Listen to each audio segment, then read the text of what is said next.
Chemistry chapter electrochemistry, the branch of physical chemistry which deals with the study of interdependence, that is relationship between electric energy and chemical changes, is called electrochemistry. There are certain chemical reactions which takes place under the influence of electric energy, and there are other reactions in which electric energy is produced as a result of chemical change. Example, water takes some amount of energy, gives rise to hydrogen plus oxygen.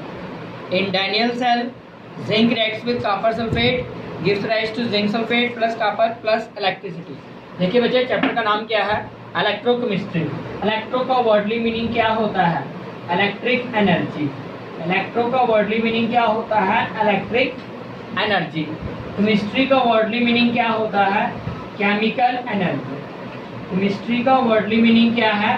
Chemical energy. तो इस chapter में हम क्या पढ़ेंगे?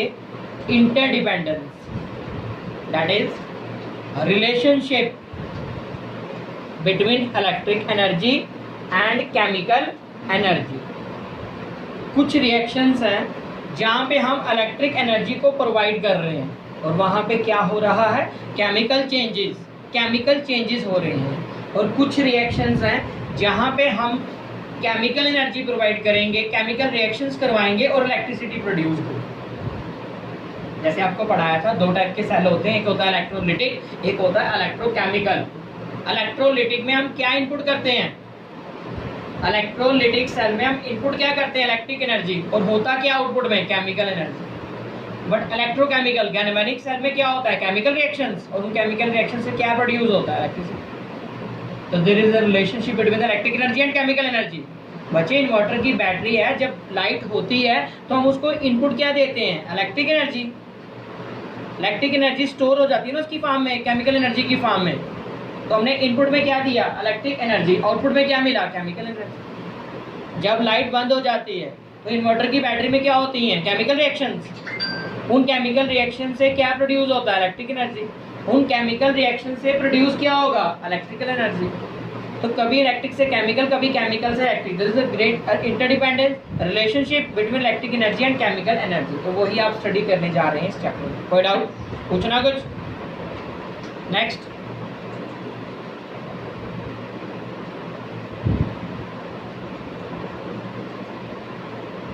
conductors and their classifications. Conductors and their classification. Conductors क्या होते हैं? Those substances which allows electric current to flow through them are called conductor. Example, metal solution of electrolyte. पता ना आपको conductors क्या होते हैं? Which can allow electric current to flow through them. जिनमें से करंट पास हो जाती है उनको क्या बोलते हैं? कंडक्ट। जिनमें से नहीं होती उनको क्या बोलते हैं? इंसुलेटर। जिसमें से होती है, नहीं होती है, 50%, 60%, उनको क्या बोलते हैं? Semiconductor. Types of conductors. Conductors are of two types. First one, electrolytic conductor और electrolytes are those substances which in fused molten और dissolved state dissociate into ions and thus conduct electricity due to movement of ions towards oppositely charged electrodes. A chemical change occurs in them leading to formation of new substances. Example, NaCl, KCl, HCl. Metallic or electronic conductors. Those conductors which conduct electricity due to movement of free mobile electrons present on their surface are called metallic conductors. No chemical change occurs in them. Metal alloys extra. बच्चे, दो type के conductor हैं, एक है electrolytic या electrolyte, एक है metallic या इलेक्ट्रॉनिक कंडक्टर। देखिए, दो टाइप के कंडक्टर्स होते हैं, इलेक्ट्रोलिटिक कंडक्टर और दूसरी तरफ मेटालिक कंडक्टर।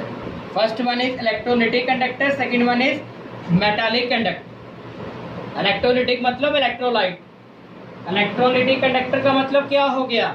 इलेक्ट्रोलाइट।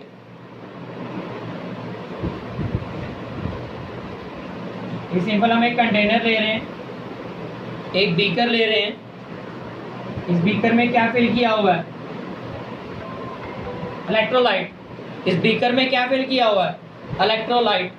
कोई भी इलेक्ट्रोलाइट ले लो, HCl NaCl। एक तरफ क्या है? एनोड, एक तरफ क्या है? कैथोड। इसके सराउंडिंग हम बैटरी कनेक्ट करेंगे। ये बैटरी, एनोड के ऊपर क्या चार्ज होता है? पॉजिटिव। कैथोड के ऊपर क्या चार्ज होता है? नेगेटिव। इलेक्ट्रोलाइटिक है ये। HCl डिसोशिएट हो जाएगा, जैसे करंट पास करेंगे HCl डिसोशिएट होगा किसमें? H पॉजिटिव और Cl नेगेटिव में डिसोशिएट हो जाएगा। HCl gets dissociated into H positive and Cl negative. Clear है?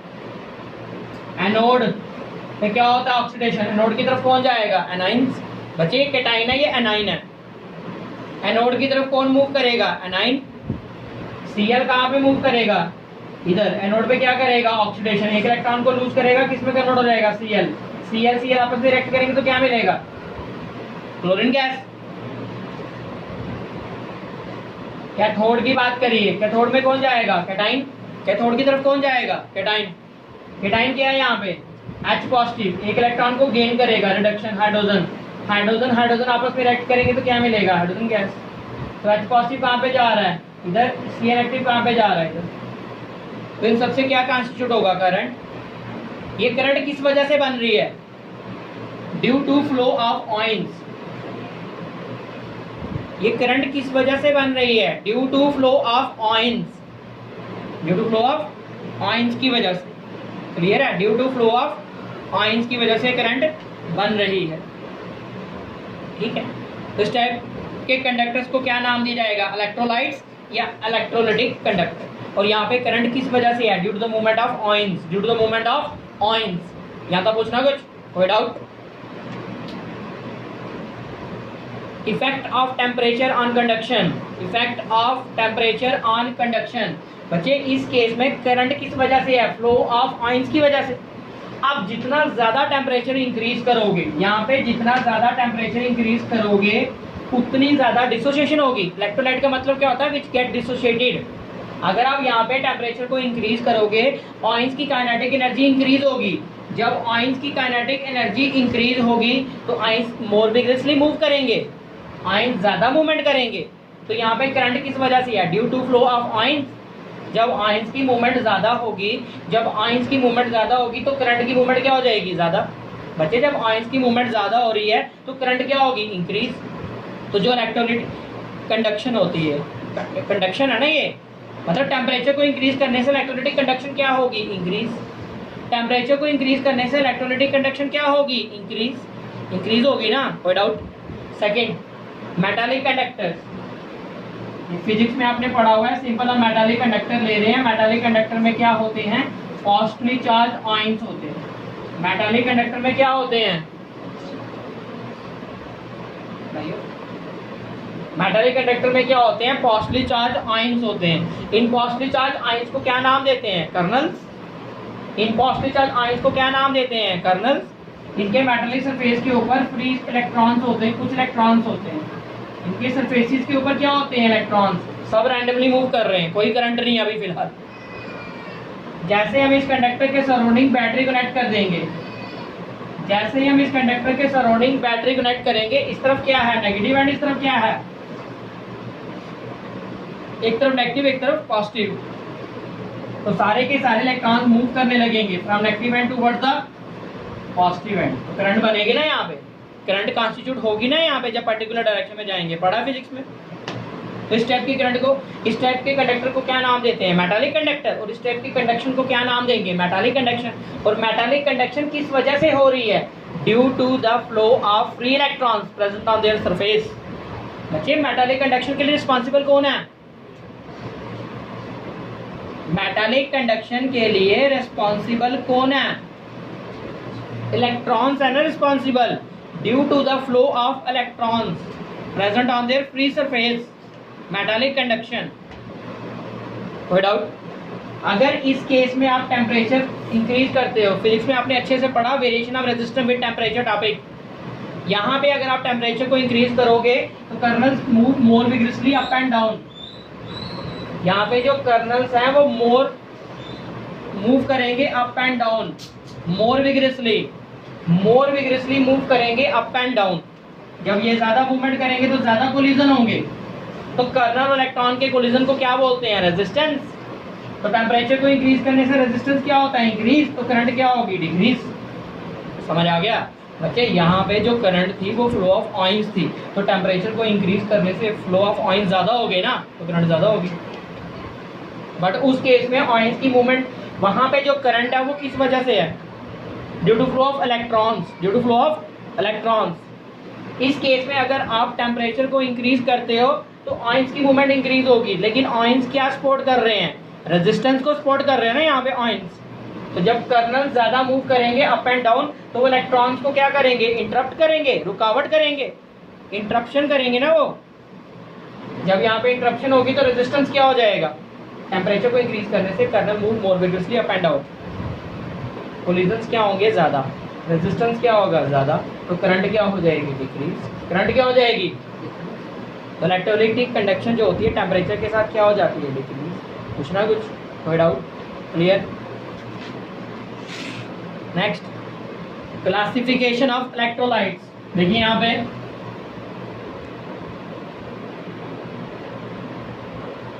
Classification of electrolytes on the basis of conducting power of electrolyte, these are classified as, first one, strong electrolyte. They give solution with high conducting power, undergo complete ionization in aqueous, example NaCl, copper sulfate, AgNO3। बच्चे वो electrolyte जिनकी conducting power बहुत ज़्यादा high होगी और 100% dissociate होंगे, उनको क्या बोलेंगे? Strong electrolyte. वो इलेक्ट्रोलाइट स्ट्रॉन्ग इलेक्ट्रोलाइट, वो इलेक्ट्रोलाइट जिनकी डिसोसिएशन हाई होगी, 100% आयंस में डिसोशिएट हो जाएंगे, कंडक्टिंग पावर बहुत ज़्यादा हाई होगी, उनको क्या बोलेंगे? स्ट्रॉन्ग। जो डिसोशिएट नहीं होंगे, कम कंडक्टिंग पावर देंगे, उनको क्या बोलेंगे? वीक।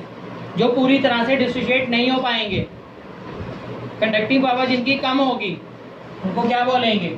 Weak electrolyte. क्या बोलेंगे उनको? Weak electrolyte. समझ आ गया? लेफ्ट अनआयनाइज्ड, कुछ लेफ्ट हो जाएंगे, अनआयनाइज्ड रह जाएंगे। जैसे वीक इलेक्ट्रोलाइट की एग्जांपल में इन्होंने क्या बोला हुआ है? ऊपर क्या एग्जांपल थी? NaCl। NaCl को ब्रेक करेंगे तो क्या मिलेगा? Na पॉजिटिव, साथ में क्या मिलेगा? Cl।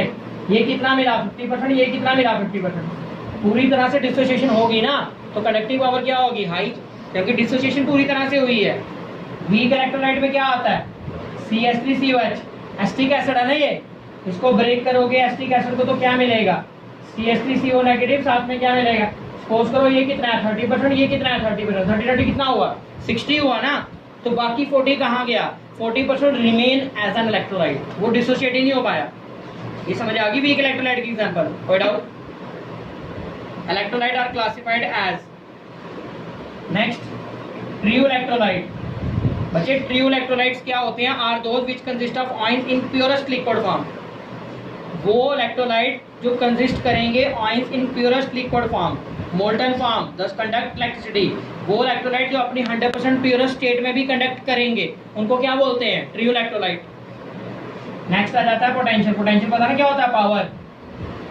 वो इलेक्ट्रोलाइट्स जिनकी पावर है कंडक्ट करने की, लेकिन प्योरेस्ट स्टेट में नहीं करेंगे, जब उनको हम किसी में डिसॉल्व करेंगे उसके बाद वो कंडक्ट करेंगे। समझ आ गया?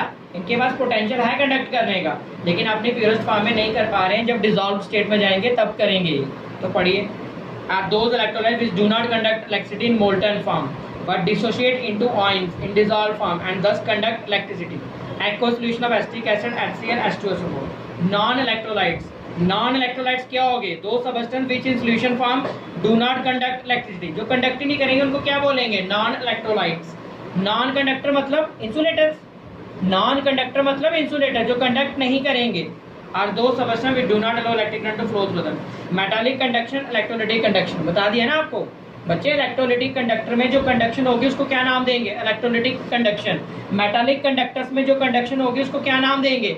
Metallic conduction. तो इनके बारे में आपको कंसेप्ट बता दिया। इलेक्ट्रोलिटिक कंडक्शन किस वजह से है? Due to flow of ions. Temperature को इंक्रीज करोगे तो आयंस की मूवमेंट ज्यादा, करंट क्या होगी? इंक्रीज। मेटालिक कंडक्शन में करंट किस वजह से है? Due to the flow of electrons. तो यहाँ पे टेम्परेचर को इंक्रीज करने से कर्नल ज्यादा मूव करेंगे, ज्यादा कोलिजन होंगे, रुकावट, तो रेजिस्टेंस क्या होगा? इंक्रीज। तो करंट क्या होगी? डिक्रीज। कोई डाउट? तो पढ़िए, Metallic conduction defines the phenomenon of flow of electricity through metallic conductor due to movement of free electrons. It involves no transfer of matter. देखो इलेक्ट्रोलाइट में तो मैटर ट्रांसफर हो रहा ना, मटेरियल ट्रांसफर हो गया ना, केमिकल चेंज हुआ ना, वहाँ पे कोई केमिकल चेंज नहीं होगा, कोई मैटर ट्रांसफर नहीं होगा।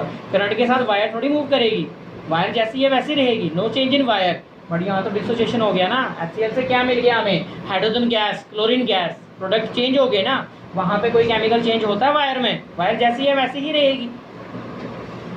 Electrolytic conduction is defined as the phenomenon of flow of electricity through an electrolyte infused molten dissolved due to movement of ions toward oppositely charged following all the factors on which electrolytic conduction depends। कौन से factors हैं जिनके ऊपर conduction depend करती है?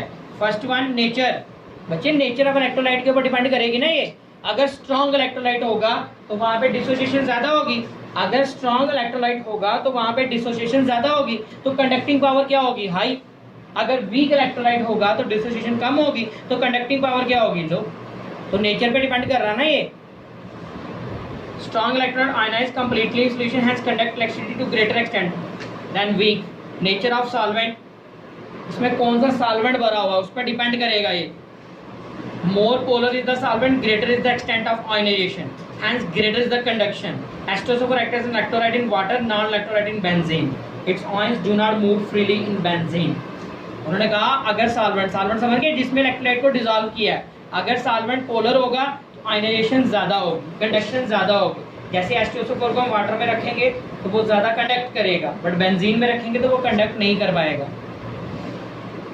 Its ions do not move freely in benzene, benzene में वो move ही नहीं करेगा। बेंजीन नॉन पोलर है ना, बेंजीन क्या है, नॉन पोलर, उसमें कंडक्ट नहीं करेगा।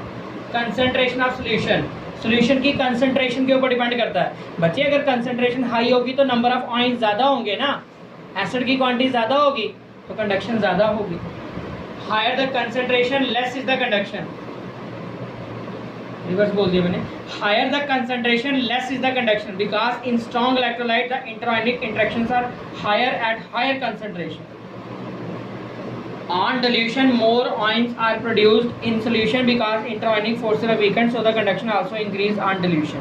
देखिए बच्चे कंसंट्रेशन उन्होंने कहा अगर हाई होगी तो कंडक्शन कम होगी, कंसंट्रेशन अगर हाई है तो कंडक्शन कम होगी। क्यों? अभी स्ट्रॉन्ग इलेक्ट्रोलाइट के बारे में पढ़ा आपने। स्ट्रॉन्ग इलेक्ट्रोलाइट क्या होते हैं, जो जिनकी कंडक्टिंग पावर हाई होती है।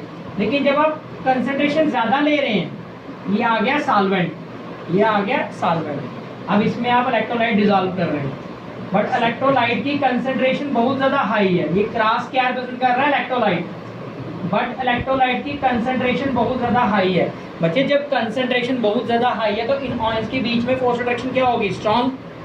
जब कंसंट्रेशन बहुत ज़्यादा हाई है तो इन आयंस के बीच में फोर्स ऑफ अट्रैक्शन क्या होगी, स्ट्रॉन्ग फोर्स ऑफ अट्रैक्शन होगी ना इनके बीच में। जब इनके बीच में फोर्स ऑफ अट्रैक्शन स्ट्रॉन्ग है, जब इनके बीच में फोर्स ऑफ अट्रैक्शन स्ट्रॉन्ग है तो फ्रीली मूव नहीं कर पाएंगे ना। बच्चे एक रूम है उसमें 100 स्टूडेंट्स आ गए हैं, 50 आ गए हैं, तो क्या मूवमेंट हो पाएगी वहाँ पे?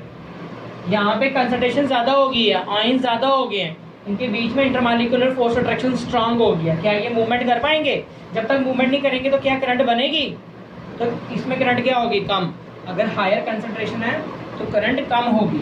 अगर आप कंसंट्रेशन को कम करते हो, डिल्यूशन किया, पानी ऐड किया, सॉल्वेंट और ऐड किया, कंसंट्रेशन को कम कर दिया, तो अब ये फ्रीली मूवमेंट कर सकते हैं ना। इनके बीच में गैप ज़्यादा हो गया, इंटरमॉलिक्यूलर फोर्स अट्रैक्शन वीक होगी तो फ्रीली मूव तो कर पाएंगे ना यहाँ पे। तो कंसंट्रेशन हाई होगी, मूवमेंट नहीं कर पाएंगे, तो करंट क्या होगी, कम। स्ट्रॉन्ग इलेक्ट्रोलाइट की बात कर रहे हैं हम, स्ट्रॉन्ग इलेक्ट्रोलाइट। अगर हम डिल्यूशन करेंगे तो इनके बीच में इंटरमॉलिक्यूलर फोर्स अट्रैक्शन क्या होगी, वीक हो जाएगी, ये फ्रीली मूवमेंट कर पाएंगे, तो कंडक्टिविटी क्या होगी, इंक्रीज। तो स्ट्रॉन्ग इलेक्ट्रोलाइट के केस में अगर आप कंसंट्रेशन को इंक्रीज करते हो तो करंट क्या होगी, डिक्रीज, वाइस वर्सा। समझ आ गए? टेम्परेचर का इफेक्ट आपको बता दिया। अगर हम टेम्परेचर को इंक्रीज करेंगे तो इलेक्ट्रोलाइटिक कंडक्शन क्या होनी है, इंक्रीज, क्योंकि डिग्री ऑफ डिसोसिएशन ज़्यादा होगा, मूवमेंट ज़्यादा होगा, तो करंट क्या होगी, इंक्रीज। लेकिन मेटालिक कंडक्शन में क्या होगा, रिवर्स। बता दिया ना, मेटालिक कंडक्शन में टेम्परेचर को इंक्रीज करने से करंट क्या होगी, डिक्रीज, क्योंकि वहाँ पे कर्नल ज़्यादा मूव करेंगे, तो इंक्रीज क्या होगा, रेजिस्टेंस। पढ़ा ना variation of resistance with temperature. कोई डाउट पूछना है था कुछ? पढ़िए आगे। Difference between metallic and electrolytic conduction. It is the phenomenon of flow of electricity through metallic conductor. Metallic है तो मेटल से पास करेगा ना। अगर इलेक्ट्रोलाइट है, it is defined as the phenomenon of flow of electricity through an electrolyte. Metallic, it involves movement of electron. Metal में क्या था, इलेक्ट्रॉन्स थे ना। इलेक्ट्रोलाइट में क्या है, it involve movement of ions. Metallic, it involves no change in chemical properties. Metal में कोई चेंज हुआ केमिकली, इलेक्ट्रोलाइट में तो ब्रेक हो गए ना वो। It involve dissociation of electrolyte resulting in formation of new product. Metallic, it involves no transfer of matter. क्या मैटर ट्रांसफर हुआ उसमें, matter is transferred as ions. Metallic conduction decrease because of motion of positive charge kernel oppose the flow of electron. Electrolytic conduction increase with the increase in temperature, increase in dissociation as a result of which movement of ions increase. कोई doubt. और ये जो सारा concept आपने पढ़ा इसको क्या बोलते हैं, इलेक्ट्रोलिसिस। क्या बोलते हैं इस कंसेप्ट को, इलेक्ट्रोलिसिस है ना ये।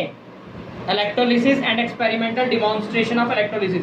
इलेक्ट्रोलिसिस क्या होता है, the phenomenon of chemical decomposition of an electrolyte infused molten और dissolved state into ions and movement of ions towards oppositely charge electrode with passage of current, formation of new products. Experimental, in the process of electrolysis, electrolyte is taken, fused, molten, dissolved in a vessel in which two electrodes are dipped.